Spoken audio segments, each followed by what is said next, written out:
সালামু আলাইকুম। ভিডিওটা সর্বোচ্চ শেয়ারের আহ্বান জানাচ্ছি। তো অনেকেই ভয় পাচ্ছেন যে ভাই কি জানি ঘটে, আল্লাহ জানে কপালে কি আছে ইরানের। বাট আমি বিষয়টাকে এইভাবে দেখছি না, আমি দেখছি ভিন্নভাবে। যে ঢুকছো তো সোজা, মানে ছোটবেলায় বাংলা সিনেমা দেখতাম, তো দেখা যেত যে নায়ক জসিম বা মান্না, তো তারা করতো কি ভালো ছেলে থেকে কোনো না কোনো কারণে সন্ত্রাসী টন্ত্রাসী হয়ে যেত। তো নায়িকা থাকতো একটা, আয়শা জ্ঞান ট্যান দিত। তো নায়ক মান্নার হঠাৎ করে মনে হইতো যে কি বলা হয় যে নায়িকাদের নাম কি থাকতো, ধরেন পরি টরি ব্লা ব্লা, যে ওর জন্য ভালো হয়ে যাবে। তো বসের কাছে গিয়া বলতো, বস দেখেন আমি তো ভালো হয়ে যাইতে চাই, আমি এই রাস্তাটা ছাড়তে চাই। তখন হুমায়ুন ফরিদি বা রাজীব একটা ডায়লগ দিত যে রাস্তায় একবার আসা যায় কিন্তু আর ফিরা যায় না। তো ওয়েলকাম ওয়েলকাম, স্বাগতম মার্কিন সেনা, তোমাদের আগমন, আসো তোমাদের সাথে খেলবো। আরেকটা ভিডিও দিব যে কি চলতেছে অলরেডি। তবে আগে একটু জানাচ্ছি, ইরানে অভিযান চালাচ্ছিল মার্কিন যুক্তরাষ্ট্রের অত্যাধুনিক প্রযুক্তির যেই F-15 যুদ্ধ বিমান। তো সেই যুদ্ধ বিমান একটারে উড়াই দিছে ইরানের যুবকরা বা সেনাবাহিনী। তো ওই যুদ্ধ বিমানটা, এখানে যে পাইলট ছিল সে মিসিং, তাকে খোঁজ করা হচ্ছে গেল গতকালকে থেকে। তাকে উদ্ধার করার জন্য আবার আরেকটা বিমান আসছিল, ওইটারেও আপনার মাঝপথেই হালকা উড়াই দিছে ইরানের আইআরজিসির যে নৌ সদস্যরা আছে, বিমানের সদস্যরা আছে তারা। তো এমন পরিস্থিতিতে মার্কিন সেই পাইলটকে উদ্ধার করার জন্য মার্কিন সামরিক বাহিনীর বিশেষ ফোর্স বা বিশেষ চৌকস দল, স্পেশাল ফোর্স নামক একটা টিম ইরানে প্রবেশ করেছে। তথ্য বলছে যে রাতে এই দেশটিতে আপনার গতকালকে মানে আজকে রাতেই প্রবেশ করেছে।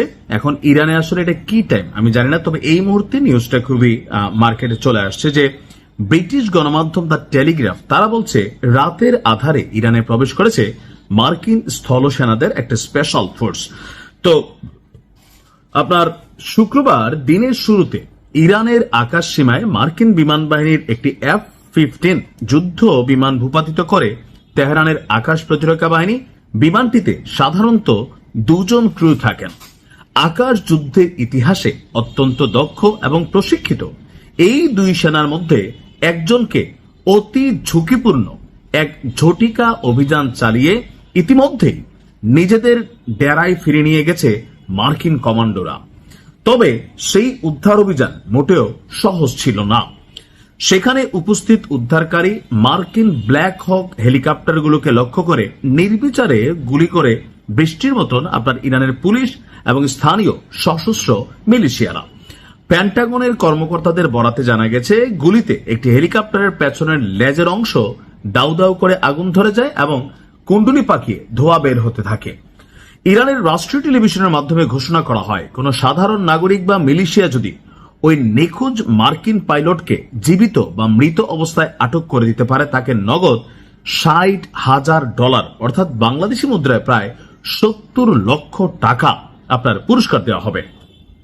তো এই রুদ্ধশ্বাস পরিস্থিতিতে এই পাইলটকে উদ্ধারের জন্য যে মার্কিন স্পেশাল ফোর্স সেখানে গিয়েছে, তো সেই স্পেশাল ফোর্স সম্ভবত একজনকে উদ্ধার করছে, আরেকজনকে এখনো করতে পারেনি। ট্রাম্প বলছে যে এ বিষয়ে আমি এখন পর্যন্ত কোনো মন্তব্য করতে পারছি না, কারণ আমরা আশা করছি তেমন খারাপ কিছু ঘটবে না। কিন্তু ভাতিজা, খারাপ ঘটবে না ভালো ঘটবে, আজকে সারাটা দিন দেখতে থাকেন।